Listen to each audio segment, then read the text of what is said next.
God, I'm getting damn good at timing that. One day I'll edit both the graphic and the song together, and then it won't do that. It won't suddenly fire. Hello, everybody, and welcome to another edition of Full Course Yellow. Wow. Good to see you once again after a couple of weeks off. Been a busy couple of weeks. The voice you heard there going by Bale, our own human sound effects machine, is of course Stuart Fairweather, who joins us tonight alongside Mark Jones and Peter Johnson. So guys, welcome to the program. As I said, we missed out a couple of weeks. First week I was loaded up with the dreaded lurgy, and I was getting ready to head off to Baskerville, which was a fabulous meeting. We might talk a bit about that later if we get some time. And then last week I was busy editing Baskerville because we unfortunately made a bit of a mistake and managed to put the camera with all of the cards into the transporter, into Bill Hemmings' Elfin transporter coming across on the ferry on the Spirit of Tasmania, and so I didn't get hold of any of the footage until late Tuesday afternoon. So Wednesday was fairly busy trying to knock together a half hour of television. But anyway, we did it, and thanks to everybody who at Sandown on the weekend who said how much they enjoyed it. So that's good. I'm glad everybody liked it. Fabulous meeting, really great track and terrific people. And thanks once again to the Baskerville Foundation, to Craig Trenham and all the crew over there who made it possible for me and Jason to head across and film some stuff and talk to people and have good food and enjoy ourselves. So yeah, thank you very much. That was great.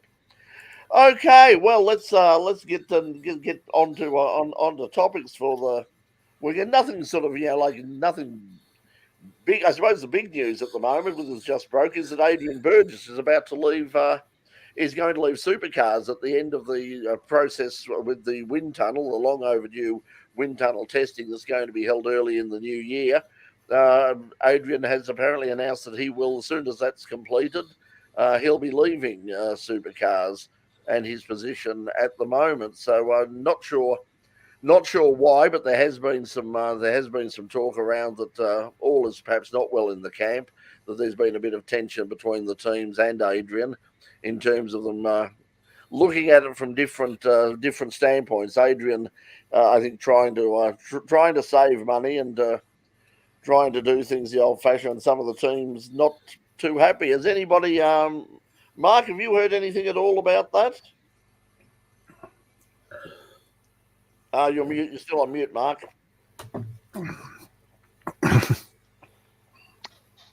There we go. No, Magic.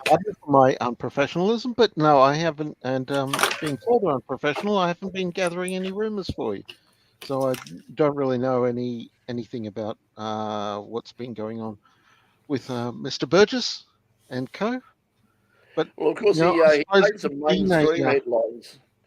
He made some mainstream headlines, recently after a drink driving offence. But I don't know whether that's got anything to do with it. Perhaps I'm not sure sort of what the outcome of that is. Whether there's been any pressure on him from anybody within Race, who are the organisation that runs V8 Supercars or runs Supercars Australia and owns it now. So I don't know whether there's been any criticism or any pressure on him in terms of dealing with sponsors. I mean, we've seen in AFL football, clubs like Richmond, for instance, lost a huge sponsorship because one of their drivers, one of their players, was convicted or was charged with a drink driving offence, and I think they lost the TAC or something, and it was a huge amount of money that they went down as a result of that. So I'm not sure whether there's been any pressure on him from that respect, but it's been a fairly tumultuous time for Adrian in terms of getting the Gen 3 cars up and running. But he's certainly well respected within the industry, or certainly has been in the past. So interesting to see if he moves on to anything else, if he's got anything else planned, or if anybody's put their hand up, whether he even ends up back at a team again. That might be interesting. But yes, that sort of broke tonight. So that's about all we know about that in terms of supercars. I'm not sure what else is in terms of supercars. I don't think there's much else. We got the calendar. The calendar has finally been released. No great surprises. The biggest surprise is what's happening in 2025, which is going to be an endurance race for the Bend in South Australia, tentatively Shall scheduled be to Power replace, Motorsport Park. as it were. They're not giving me any money, so to me it's the Bend. Um, so the so yeah, I think that the plan is that was going to replace the Sandown 500. The Sandown 500 will run next year. It'll be the 60th anniversary of the Sandown 500 of the endurance race anyway.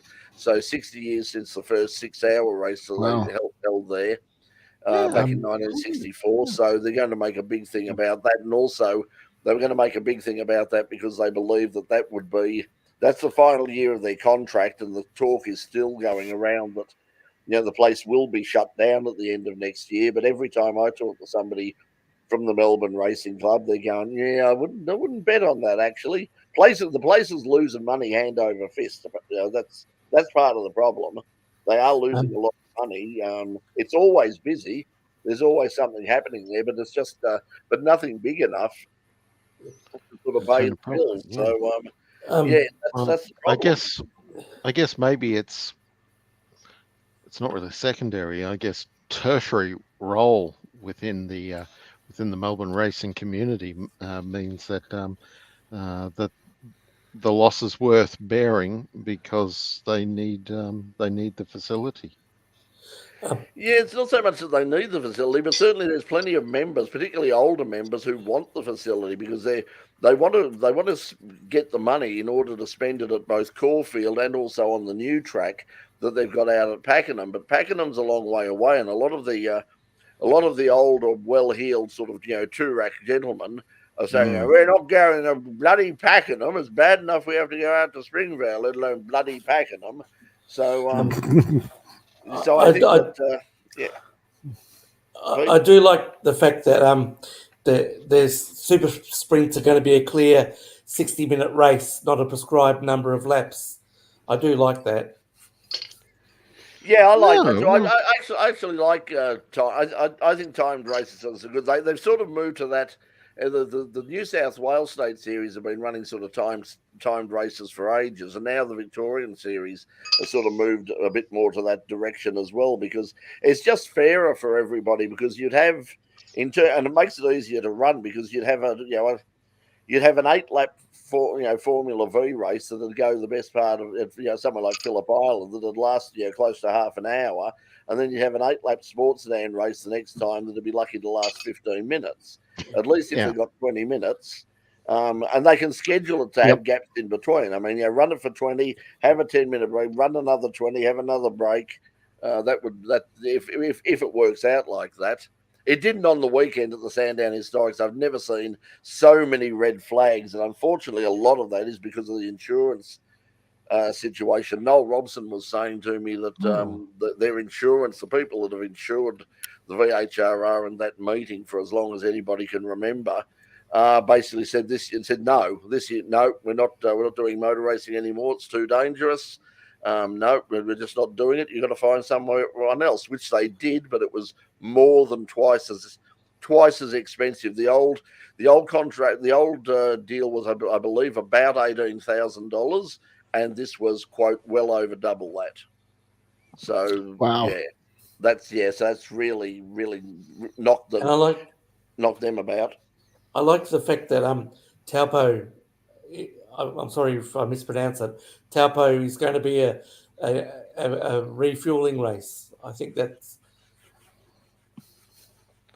Yeah, I hadn't seen. I think they've also got the facilities there in terms of the paddock because if you remember, sort of, I mean, Torpo.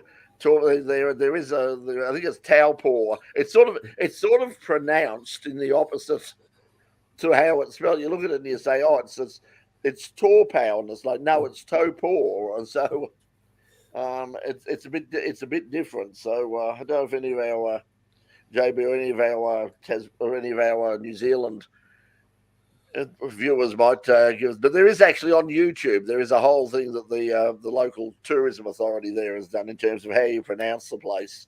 And I noticed that listening to the Speed Cafe podcast, they're being very, very careful and very precise in getting the pronunciation as right as they possibly can.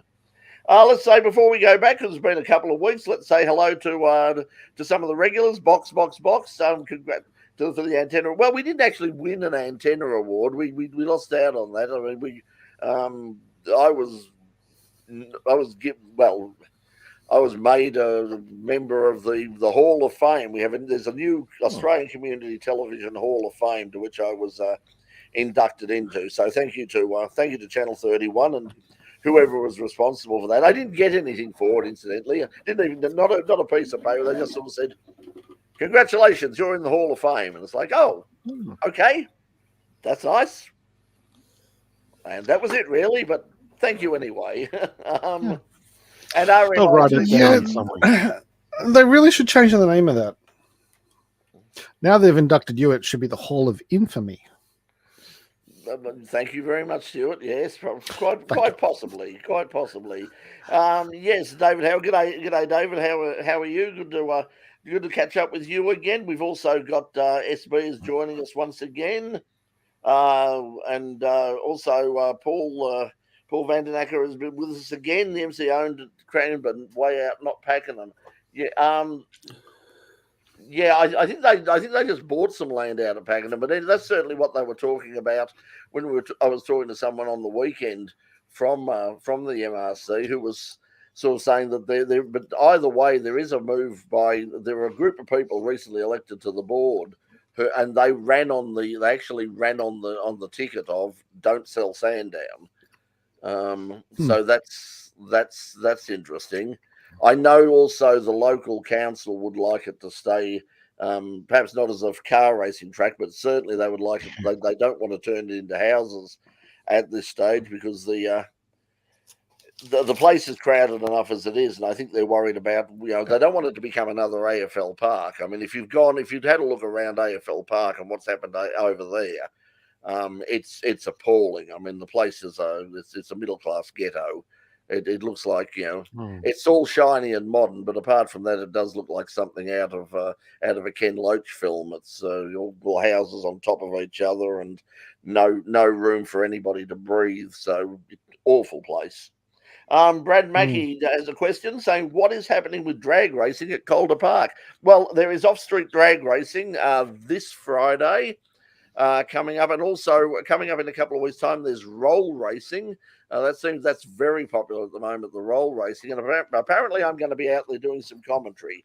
I got the message from Peter out at Calder Park saying, "Would you come and have a bit of a yak on the mic for us for the roll racing?" So that'll be a bit of fun. So it's coming up in a couple of weeks' time.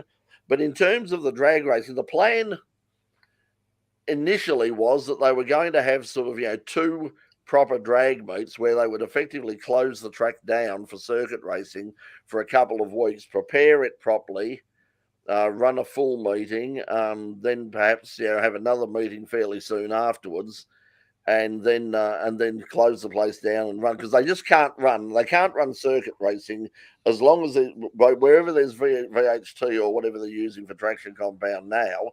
They cannot put that anywhere on the track, anywhere at all. So that's part of the deal in terms of the Motorsport Australia permit. And if you talk to anybody, I spoke to Rowan, who of course is Rowan Harmon, who's running the place now, but also to Kim Jane just recently.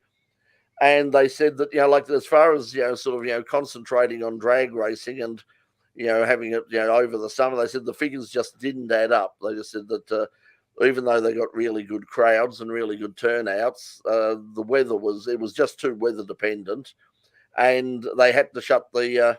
They basically got like the 1 or 2 days they run for drag racing, and then the rest of the week the track was useless. Whereas at the moment for circuit racing and drifting, the track is booked almost every day. So unfortunately, I don't think there's any real good news on the drag racing front at Calder Park, and the plan to realign the circuit and go the old go around the old glow weave corner and then use the what is now the drag racing return road, the old pit lane, as the main straight for the circuit. Kim did give me a figure or something to get it, to make it compliant, and it was a lot of money, and it just didn't add up. So he just said, look, there's no financial case that makes drag racing worth it at the moment, which is an absolute pain, because drag racing is kicking off and is going really well. We're in every state of Australia now, apart from Victoria and Tasmania. Just remind you, Brett, that there was a time where what was the comment? The apes on the hill are the ones that paid for the Thunderdome. They were the ones that was Bob's. That was apparently Bob's quote. Where did all the money come from for this? And he said he pointed over towards the drag strip and said, the apes on the hill. He was never a fan of. The last time I spoke to him about it, I was talking to him. I said to him about we just watched a couple of top fuelers go down. I think Darren DeFilippo was racing on the day, and I think I'd watched it. And I said to Bob that I said how it didn't matter how many times you stand close to them, they're still in absolute awe. I said they still frighten the living daylights out of me. And Bob just looked at me and went, "Can't bloody understand it. Bloody stupid thing to do. Bloody waste of time and money." So yeah, he wasn't a fan. Wasn't a fan at all. Couldn't see the point of something that just ran 4 seconds. I'm afraid I might be with him a little bit. But have you been, Pete? Have you been to the top? Yeah, we'll have to get you. Yeah, that has to be organised. Mm-hmm. We have to get you down. We'll organise it with. If Top Fuel ever comes back to Calder Park, we'll get you there. We'll get you on the start line. I think you'll change your. You'll change your tune pretty quick, Pete.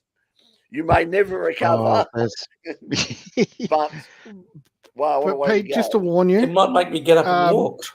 If anything can, that'll do it. Yeah, but Pete, just to let you know, Top Fuel drag racing isn't just measured in decibels; it's measured in Richter. Yeah, literally. Okay, on seismographs. Yeah, you do tend to feel it through your feet as much as through your ears. Oh yeah. Well, it's not just through your feet. As I've said before, and I've told this story a few times. I ended up in hospital because of my back. I ended up in hospital, and one morning I'd been out filming. Stuart was probably there on that meeting, and we'd been out filming for the show, and we were out on the start line watching filming the Top Fuel dragsters, and just loving it. About 2-3 o'clock in the morning, I've got home and I'm in bed, and the back starts getting worse and worse, and eventually the pain was just excruciating, and I couldn't move, and eventually I got someone, the next door neighbor, took me into the emergency, and they said, you've ruptured a disc. What have you been lifting? And I said, I haven't been lifting anything. And they said, what have you been doing? And I told them, and the young doctor who knew a bit about it said, that's what's done it. It's the vibrations from the Top Fuel dragsters. Of course, you would have been on hard stand as well doing filming. So so it was just it was powerful enough that it blew another disc out. So that was I think that was disc number 5 that I've ruptured over the years, and so I was out for quite a while with that. But what a bizarre way of going. But if you haven't seen it before, have a look online. Go onto YouTube and find newbies. Just have a look for the reaction videos. Of the people who are attending for their first time. It is hilarious. even including the South Australian Premier, who is sitting there looking very good and openly mouths. Yep. Oh no! He tried to. He tried to behave, but no, he didn't. Yeah, I mean, as Paul said, nothing can match the experience of standing between, 2 top fuelers and the jet dragsters when the parachute that frightens up when you see the jet dragsters go into the braking area and they pull they pull the chutes and suddenly it bounces into the air. Well, that's because they can't put the chute mount in the right spot because there's a hot jet exhaust there. And they've also got, and of course, they've got absolutely no engine braking at all. So I mean, they do have some braking, but they can't put the brakes on at that sort of speed. The parachute's got to do all the work. But the jet cars are great fun too. I know there's circus acts, but I love the jet cars. I think they're great. They're great fun. Like to see more of them. But unfortunately at this stage, Heathcote is the only option we've got in Victoria at this stage, and it's not in the best part of of town to get to. It's very, very difficult getting in and out, a very narrow road. And the last time they had the top fuelers there, it caused absolute chaos to the point that the local police basically, were cruising down the highway and basically saying to people, turn around, go home. That's we're gridlocked. When you're not going to get in and they're not going to get out unless people turn around and disappear. So it was chaos. So that is really shame. I think I think they're worth putting on. I don't know how. I think it's meant to be South Australia. SA. I say. All right, I think they're worth putting on. Well, I mean the thing is they've got money to burn. Sam Shaheen has just got he's an incredibly wealthy man. If you spend some time in South Australia, he basically owned half of South Australia, all of the OTR service stations and fast food places, and that were just absolutely everywhere. And now he's sold that to Shell. That's why it's been renamed Shell V-Power Motorsport Park, because that was part of the deal in terms of selling all the OTRs to Shell. So he's well and truly cashed up. So does this mean that the service in those will go down from what OTR offered to what Shell offers? Quite possibly, I mean, that was how they made their money. I mean, if you have it's a fascinating story about him and his brother just basically being frustrated at not being able to get things that they wanted at a certain time of night, and not being able to just go in and pick up petrol and something to eat late at night, coming home from a party or something, or coming home from a race meeting, and everything bloody closed. And in the end, they just said, "Bugger it, we'll buy a service station and we'll run it ourselves." So so Paul has got Paul's put up that drag racing. Well, hang on, before you put the YouTube link up, let's check to make sure it's safe. I think NHRA Top Fuel Nitro Reaction compilation. Yeah, it's good. It is worth watching. The NHRA do some great stuff. The video stuff is really good. A lot of the slow motion stuff is great too. They usually do a slow motion thing, and it's ultra slow motion. They have the ultra high speed cameras, and I mean you see just the extraordinary power that is going through those the top fuelers and the funny cars. It's amazing stuff. So anyway, we got drifted off into the world of drag racing, but unfortunately, it's not good not good news for any of us in Melbourne who want to see top class drag racing. But there is things happening at Heathcote Park. Heathcote, there's a round of the Summit National Sportsman Series coming up at Heathcote. The track at Heathcote is fine. There's nothing wrong with the track. It's a great track. Lance has done a terrific job there. It's fast. It's flat. They've spent a lot of money on the lighting and the readouts, and just it's a terrific track. But unfortunately, it's just in a place that getting in and out is not all that easy, especially when you're bringing in B doubles and huge transporters. It's a bit of a nightmare getting in and out of the joint. That's interesting. I would imagine that would be Shell, the OTR Empire Spreading one in Newcastle on the weekend. So I would imagine that would be Shell would be doing that, because they bought the brand from. So they're keeping the brand running as well. So that's interesting. Looks like it, and possibly expanding it. Possibly expanding it as well. But yeah, they're all over the place in South Australia. They're just everywhere, and of course, I mean, there's a really big one, of course, at the Bend Motorsport Park. But I was looking at going over for round of the Sportsman. I think it's December the 8th, and I was looking at it. If depending on how much it cost me to fix this damn car, I might go over there and actually camp, because I checked out the price of the camping, and you can get a powered site there for about $130 for 3 nights. So that's not too bad. So I might even have a think about that, because I haven't seen a meeting at the Bend, certainly not at the drag strip, and that'll be straight after the show's finished as well. That's the last week after we do the show. But anyway, Peter, I'm just wondering, just a visual you could think of. Imagine Brett camping. Hey, I grew up camping. Like with a tent and a hammock. With a tent? It doesn't work. I'm sorry, it just doesn't work. I think if Brett had to put up a hammock, that would be ruptured disc number 6. Yeah, pretty much was the last time. That's why I spent quite a lot of money buying a brand new stretcher, because the one that I had, didn't up at Bathurst, didn't go well. But yeah, I grew up camping. I mean, I spent up until I was about sort of 15. Every holiday we'd go camping, because Dad loved it. I mean, he was alone in that. I mean, as I've said before, my idea of roughing it is a hotel without a spa bath. But I can see the attraction. When I was at Bathurst, it really is the only way to see the Bathurst 12-hour, because you're right there for the whole time. It's fabulous atmosphere, and it's also, I imagine, it would be a pretty good way to see Le Mans as well for similar reasons.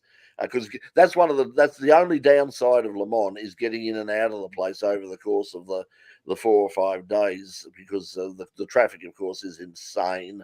And yeah, getting in and out is a real problem. So if you could just stay there. You can't always time when you're going to collapse from fatigue, so then you miss whatever's going on. Well, that was the problem. We stayed there for 1 year. 1 year we stayed there literally for 48 hours without sleep, almost without sleep. We dived we hopped into the car, and we got an hour here and an hour there. But because that's the thing, you don't start for the 24 hours. It's like, oh, you start. No, because you've got to get there at about sort of 8 or 9 o'clock in the morning in order to get a position. And even with a media pass, it's chaos. And then we were lucky, because we did have a media pass, and so the car was parked actually in the Bugatti circuit where they hold the MotoGP. We were actually parked next to the gravel trap in the Bugatti circuit. That was handy. Yeah, so we could, but the funny thing was, I wasn't in the car at the time. Neither was Melissa. We had a photographer with us, Ellen Dewar from Wheels magazine, and she was having a bit of a kip in the car, and woke up and thought, what a strange dream. It seems that the car's moving. And then she realized, in fact, the car was moving. It was moving up, and one of the locals was jacking it up and helping themselves to the wheels. Oh. Yeah. Any trains? There is now, since, and we saw it, this took years to come, there is now a tram. There is a tram line to Le Mans. Apparently that makes life a hell of a lot easier. You hop on at the Le Mans, at the Le Mans railway station. It runs through the town, and it stops, I think, just near Anage. So lots of people, and it runs fairly often during the weekend over the full 24 hours. So you can go in and out. But the problem is, you've also got to find somewhere to stay if you're not camping, and that's hard enough to get now. But accommodation at Le Mans is a nightmare. We always used to stay at bit of a tip. We used to stay up at Alençon, which is about an hour's drive north of Le Mans, but it's freeway, all toll road all the way. And so so it's a pretty easy drive if you take the toll road. The road up the back is beautiful. It's scenic, and it's windy, and it goes through beautiful little villages, and it's fantastic. But at 3 o'clock in the morning, after you know. There's not a lot of benefit. Yeah, you just want to go home and go to bed. So yeah, we used to stay at Alençon at the Hotel B&B, just outside of the town itself, and that was both affordable, and a lot of British people based themselves there as well. So if you're going to Le Mans, yeah, check out Alençon. It's a good place to stay. Probably not a lot of OTR service stations on there so you can grab stuff at 3 o'clock in the morning during the drive either. Well, what is in France is you've got the roadhouses on there, and the food at the roadhouses is fantastic because the lorry driver is very fussy, like most French people, about the quality of the food they get. So you go into the equivalent of your Greasy Joe's diner on the Hume Highway or something like that, where you get your stale chips and your horrible burgers and all the rest of it, and you can have a full 3-course meal. You can have wine and you do. Well, I had a fabulous steak on frit, steak and chips with béarnaise sauce, a half litre of red wine. I think Melissa had Saulmonier or something. Just beautiful meals, and you get the plate du jour, which was a meal of the day, and I think it was about €15 or something, and that was an entree, a meal, whatever was for the special of the day, and I think it was a choice of 3 desserts for about €15. So yeah, great stuff. Making me hungry. It's daylight saving. The show starts an hour earlier up here, and I haven't eaten yet. Yes, well, I got there. Both Stuart and I sort of just finished. I got in quickly to get there, so I got. But yes, this early start is still messing me. It's still messing me about. I think it must be messing Mad Cow Mark around because we haven't seen him for a while either. So I think he's in the same boat. I think there's a few of us. Dave's out and about doing his running and jumping and standing still and keeping himself fit, so he's not here this weekend. Anyway, let's go back to let's head off of that and talk about. I'm just reading your ticker there, Brett. There was one there that said GM had been named as an engine builder under the Cadillac brand. So does this mean we will get a Formula One car with an LS swap? Probably, yeah. They might designate it as that. Yeah, I don't know, but LS 0.5 of a litre. I don't think I don't know whether it's going to come because GM have already said that it is conditional on Andretti getting the license, the Formula One license. They've said they're not interested. They will produce an engine. They will definitely, because they want it to be. They're not interested in a branding exercise. They say that if it's going to carry the Cadillac name, it's got to have a Cadillac engine. And an American team would help with that. Yeah, and they also want it to be. Yeah, they also want it to be an all-American sort of thing as well. So whether that helps, where you got there on the bottom, you got at the moment IMSA button joins Andretti. Well, that gives them access to a really good driver to develop the chassis. Yeah, well, I think it's only a one-off with Jensen at the moment. Jensen has really got into sports car racing again. He's obviously done a couple of Le Mans. He's also done some IMSA stuff and really absolutely loved it. And so he's going to run the Acura 4 and Andretti at the Daytona 24-hour. So that'll be good. That'll be good to see. And he's already said the Andretti family know a little bit about running a race team too. Yeah, but I think that's part of the problem. I think there might be a few sort of old heads in Europe who are not who may not be too keen about all that American money and all that expertise suddenly coming into Formula One. Some of them might be found out a little bit, left wanting. So it'll be interesting. But what they're worried about is at the moment the pie is cut up into 10 nice slices, and that's. They don't want it 11 or 12 slices because the slices will be smaller. So, yeah. So that's a shame. But it'd be great for Formula One. I mean, a new team, the name Andretti, to be brought back. It would certainly resonate with people in America. It would be, they've already said that the plan would be at least one of their drivers would be an American. So that would help as well, particularly if they're, competitive. And there hasn't been much that they haven't. They've been competitive in Indy cars. They've been competitive in IMSA. They can. You would assume that with enough money behind them, if they've got enough money, that they would probably be, at least they hopefully wouldn't be embarrassed in Formula One.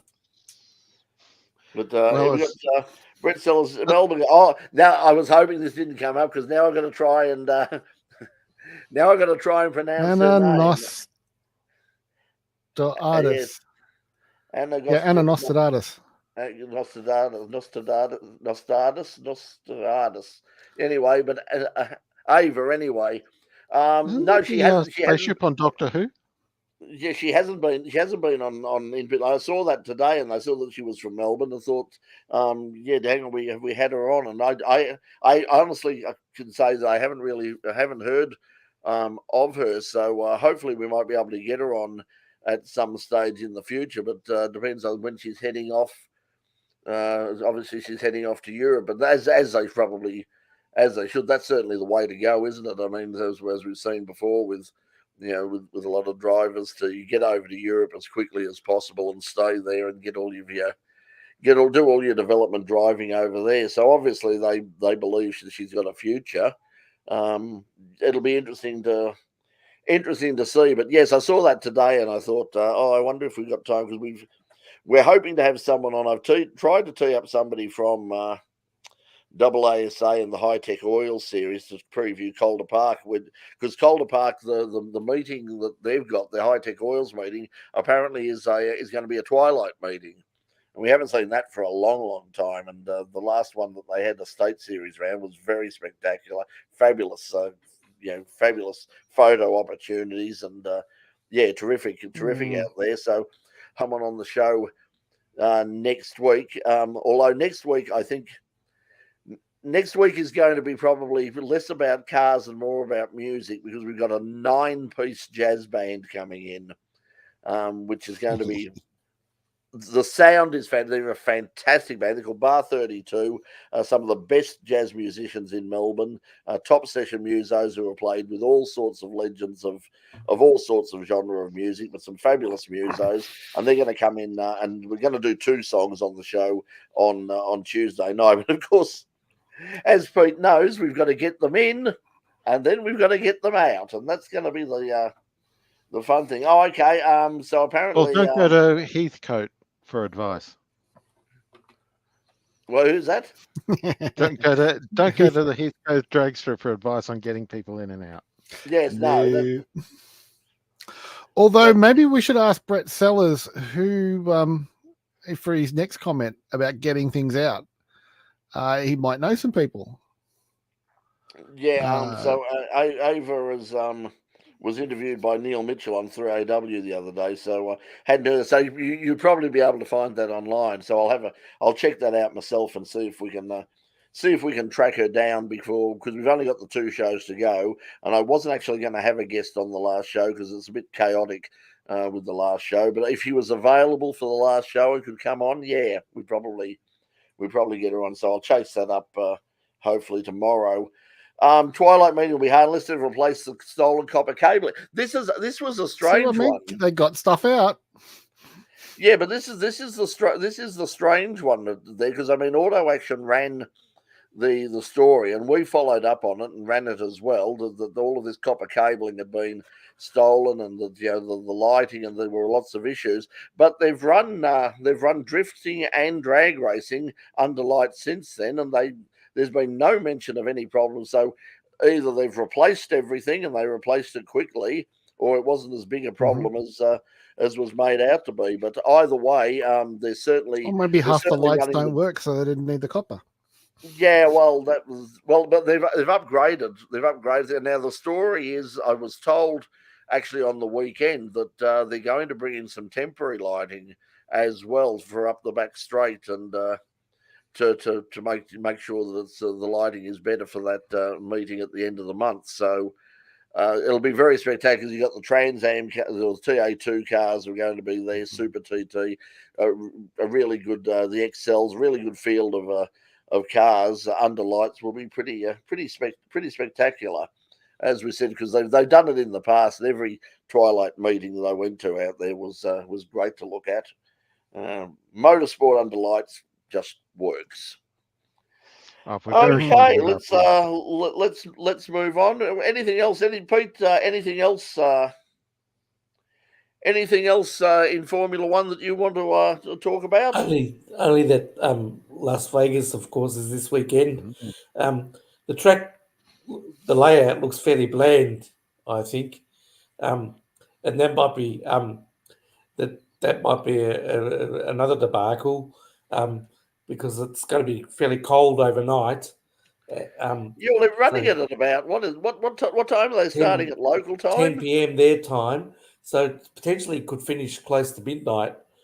The race, and of course it's winter. Okay, it is in Las Vegas, but it's in the middle of a desert. And as if you spend any time in the middle of a desert, you would know that at night it gets bloody cold in the middle of the heat in the middle of a desert. Quickly.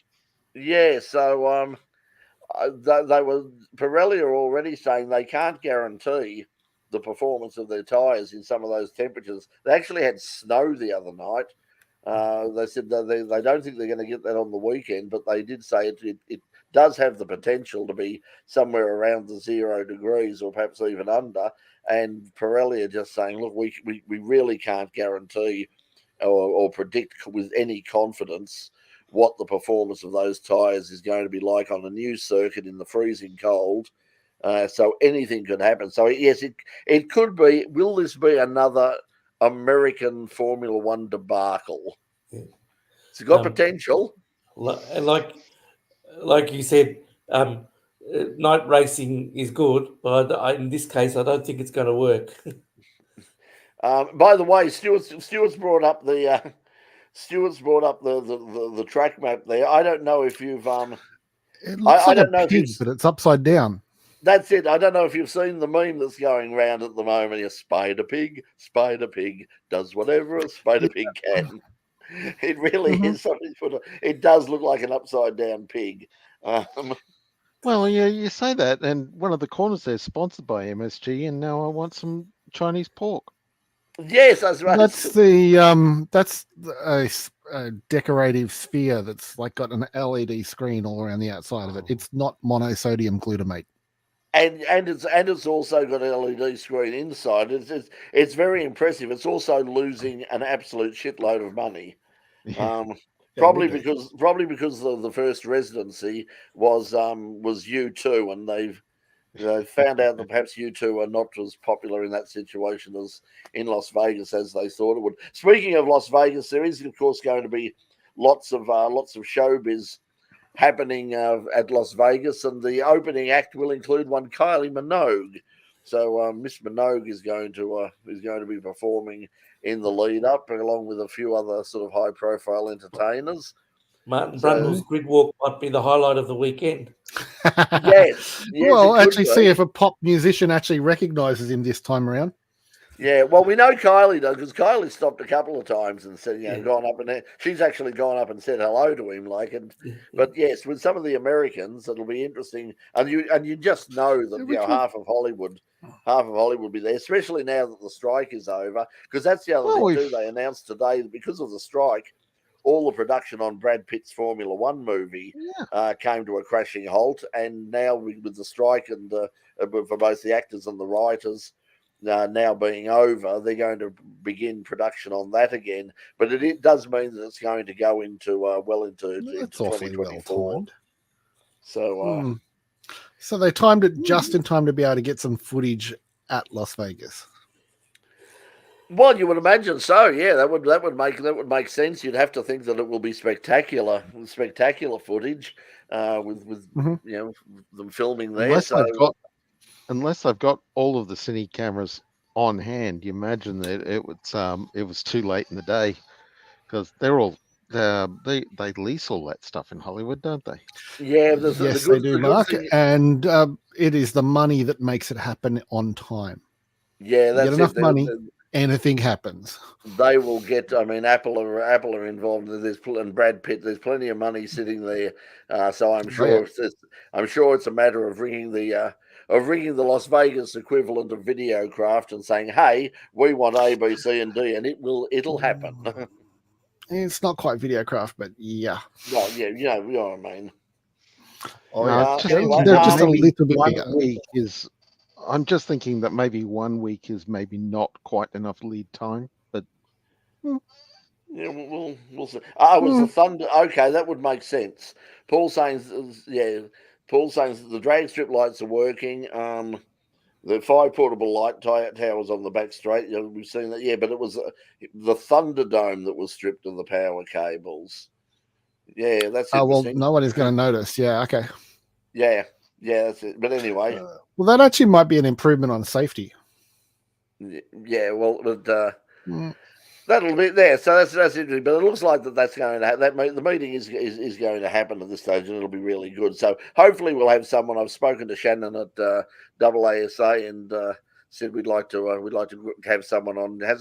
She basically said that they were looking for somebody, and hopefully by tomorrow, sometime tomorrow or Friday, we'll know who we're getting in to talk about the meetings. The meeting will be televised on Channel 7 as well. Speaking of Channel 7, they're sort of on 7 Plus, doubling down on their motorsport content. They've got the drag racing already. The National Drag Racing Championship is, of course, already on 7 Plus. There's been really good coverage. They've also had the AASA High Tech Oils series as well, and next year they will have the Speed series.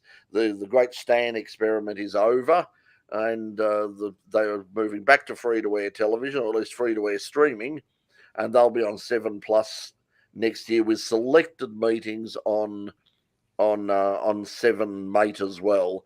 So it'll be sort of a bit of racing on 7 Mate for over the broadcast, but if you want to watch everything, it'll be on 7 Plus, and it'll cost you nothing. So so that'll be good. What the interesting thing, as we've said in the bottom, Motorsport Australia have taken control of.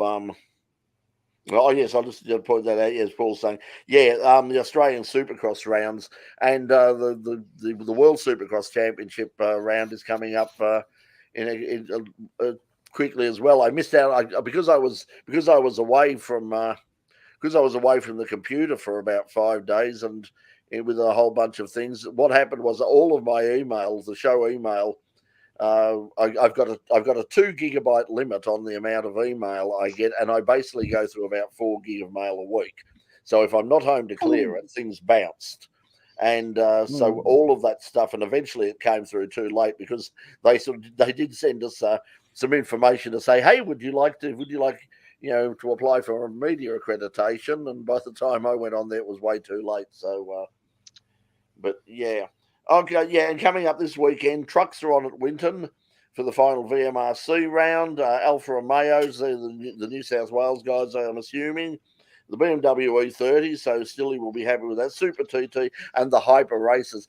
The Hyper Racers, I saw some footage of them from Broadford, and that's really taken off that class. That's John Cook and his son are doing a fabulous job in getting that series running. The cars look really good. They look fantastic at Calder. They look really good at Broadford. They'll put on some great racing on the weekend. So that sounds like fun. So if you can get up to Winton, that's probably not a bad thing to do. So anyway, what else have we got before we go? We'll sort of ploughing through and see what we've got. Carrera Cup heading to New Zealand. They're going to Taupo or Taupo or whatever it is, but they're going to New Zealand with the supercars as well. MotoGP Repsol following Marc Marquez out of Honda, and the Repsol Honda, it just rolls off the tongue. Yeah. Repsol Honda. Well, next year it won't be Repsol Honda because they're leaving 1990s. Yeah, so they're leaving as well. Back in the days, I think Wayne Gardner might have actually had a season or two as a Repsol Honda, but they've always been Repsol Hondas as far as for as long as I can remember. In the at least in recent times.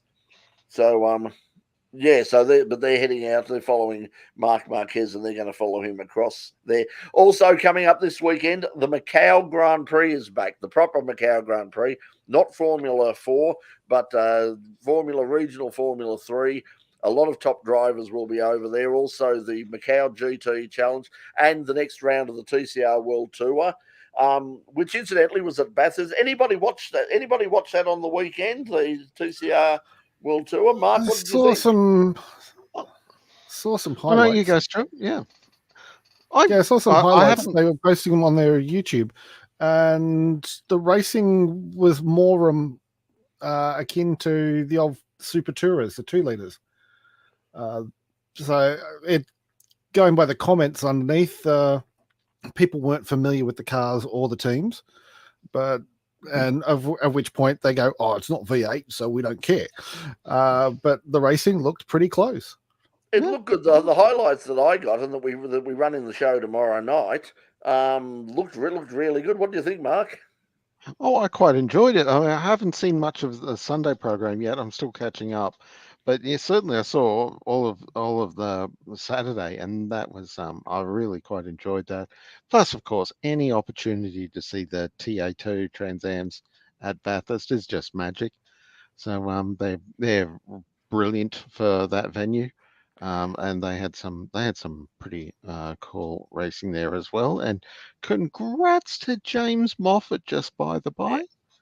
Yeah, but also to Josh Buchan.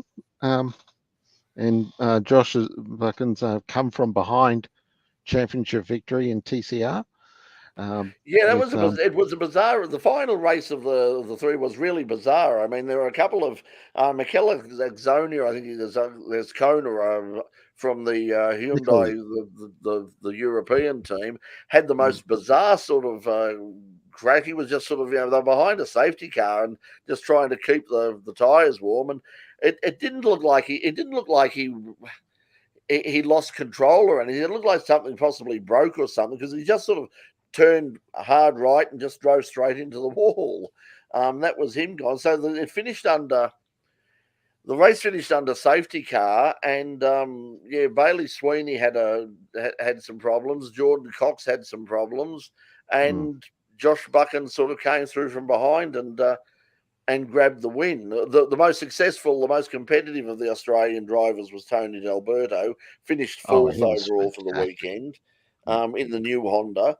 But the Australians acquitted themselves really, really well. But the interesting thing was, and I don't know what people think of this, but I was listening on the way into the show to tape the show yesterday to the Speed Cafe podcast with Mark Fogarty, and he said that the crowd was just totally non-existent, and he was actually really had a go at them because he said, we are limited to the amount of times that we're allowed to properly race at Mount Panorama is, of course, limited to the 5 a year. And he just said, he said, as far as he was concerned, it was a complete waste of a wonderful venue. He said no one was there, no one cared. He just said, why are we wasting this on a series that nobody cares about, with a whole bunch of drivers no one's ever heard about, driving cars that you can't buy in Australia? Although that's a bit rich considering supercars. Try going out and grabbing a Camaro from your nearest dealer. But I watched the Channel 9 coverage on the Saturday afternoon, and there were bits of Mount Panorama that I haven't seen before because because when the supercars are there or the 12-hour is there, the crowd is much bigger. So there were patches of Mount Panorama that I haven't seen before. I noticed in the camping area, in the paddock camping area. I mean, now that even for the 12-hour, that's packed out now. In fact, it went like last year. I think it sold out in about 4 or 5 hours. The paddock. That's where I've camped in the past there, and that was almost empty. I've never seen it so empty. So so clearly not a lot of people went. Nobody went to the Sydney Motorsport Park round the week before. That was under lights. They jumped up and down and got very excited about the fact they claimed they had 8,000 people over the 3 days, which is nothing to write home about. But I thought the racing was good. I'd really like to see it. The interesting thing is ARG and as basically the category managers have come out and said that they are going to concentrate on TCR and Trans Am, but they haven't sort of said what they're going to do with S5000. But the rumours going around is basically it could just die an unfortunate death at the end after they've had their last race on the streets of Adelaide. We don't know what's happening. I haven't had time to sort of get in contact with Barry Rogers and see what their plans are for the category. But the rumor going around that I've heard from a few people is apparently there's an American buyer who is saying, well, if you do pull the plug, I'm happy to buy all of the cars and basically use them as glorified track day cars for his sort of private motorsport country club somewhere in the wine country of California. So yeah. In terms of SBC, any word on this high-tech calendar? I haven't seen anything. Certainly if we get someone in on the weekend, but I certainly haven't noticed anything at this stage. I mean, obviously it's easier for them to schedule because it's basically the AASA tracks.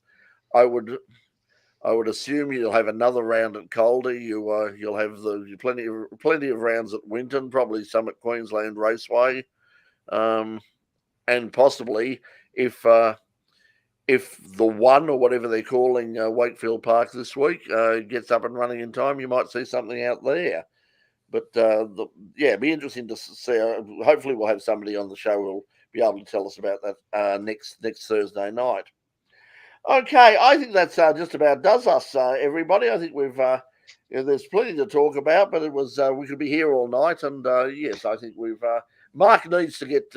Mark's a growing boy. He needs to get food into him. Well, I've got to go to work tomorrow, so. And I've got preparation for the Festival of Motorsport at Queensland Raceway this weekend as well. So. Oh, okay. Well, hopefully you can tell us about that next. So, what's running there? Is that a? It's an event run by Motorculture, so it's not a purely motor racing meeting, but certainly production sports cars are out there, and they will be racing. But it's basically a opportunity to show off all of motorsport and motoring.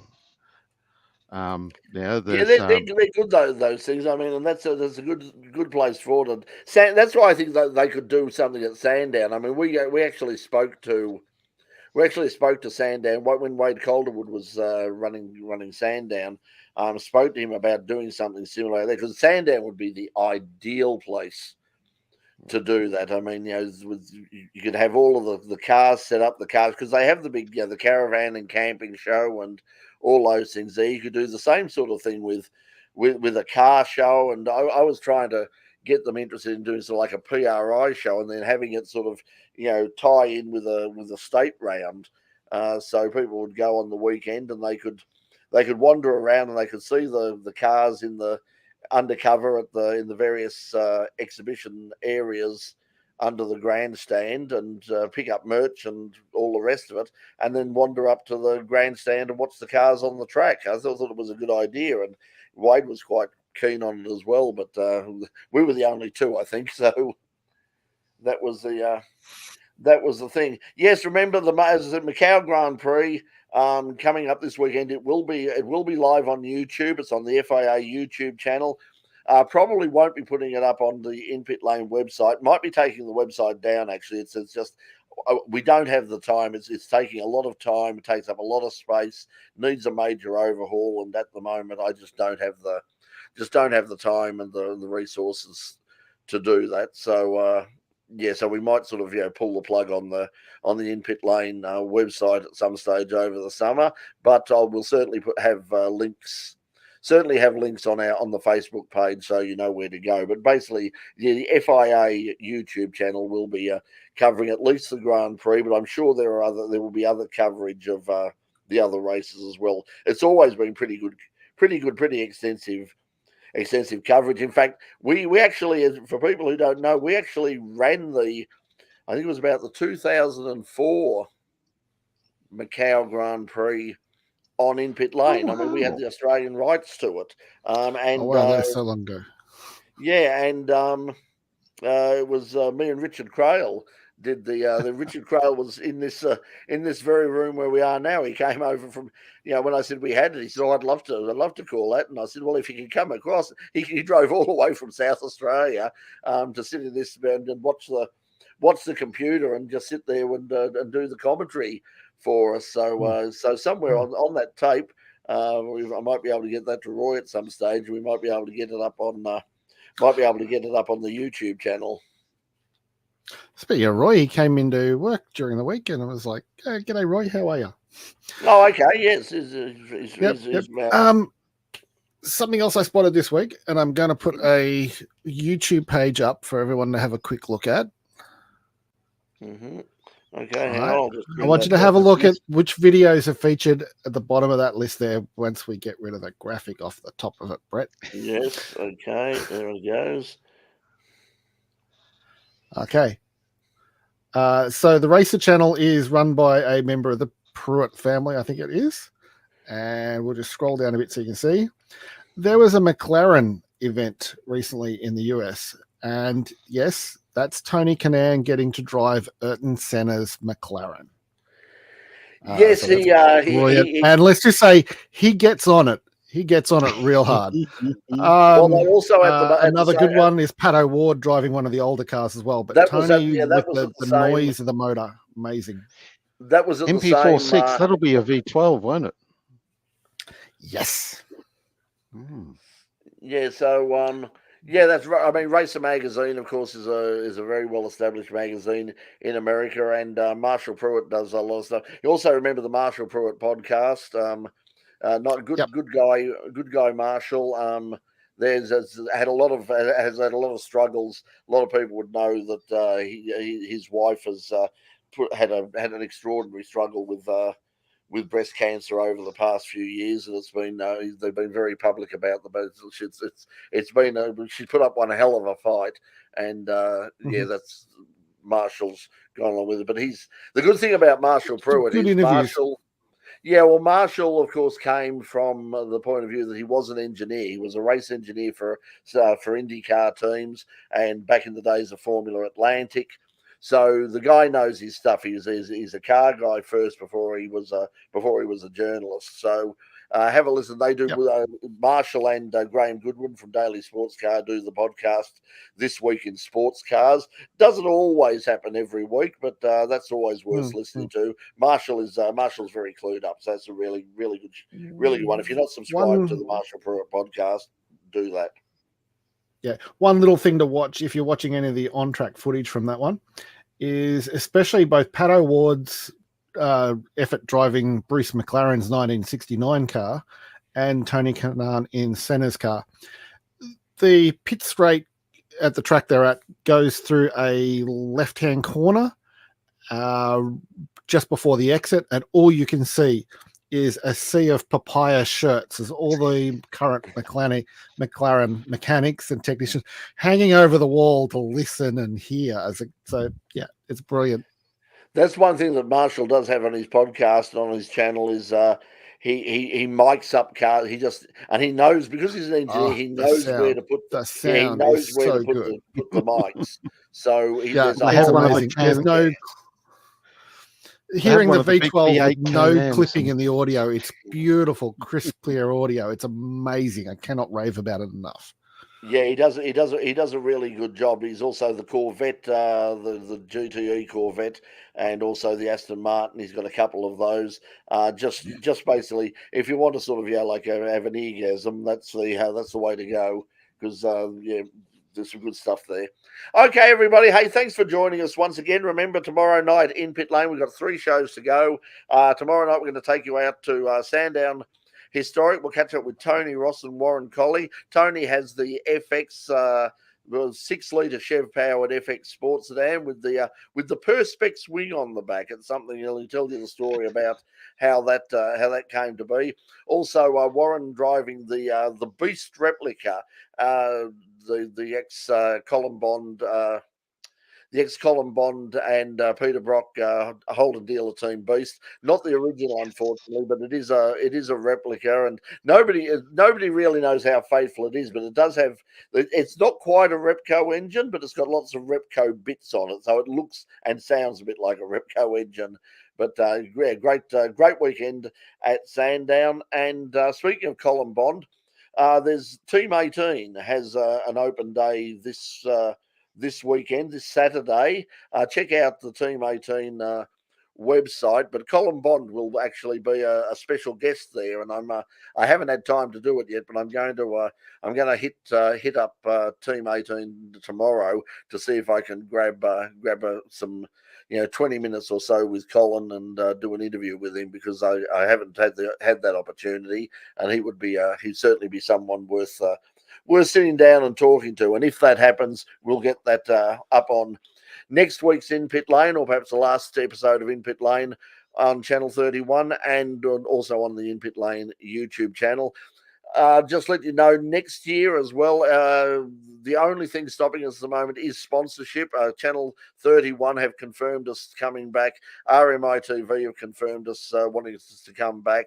We want to come back, so it really is now basically to someone to make the payments possible. So if you run a business involved in motorsport in particular, but even just general stuff, and you want the benefit of prime time free-to-air television to market your product and your services, contact us here at In Pit Lane. Go to the email of advertise@inpitlane.com and find out about what packages we have to get the show hopefully back on air in March or late February in 2024 for another season to start our 28th year on air. Okay, everyone, we'll catch you next week. Good to catch up with everyone again after the break, and we'll see you all next week. Until then, thanks for joining us, and bye for now.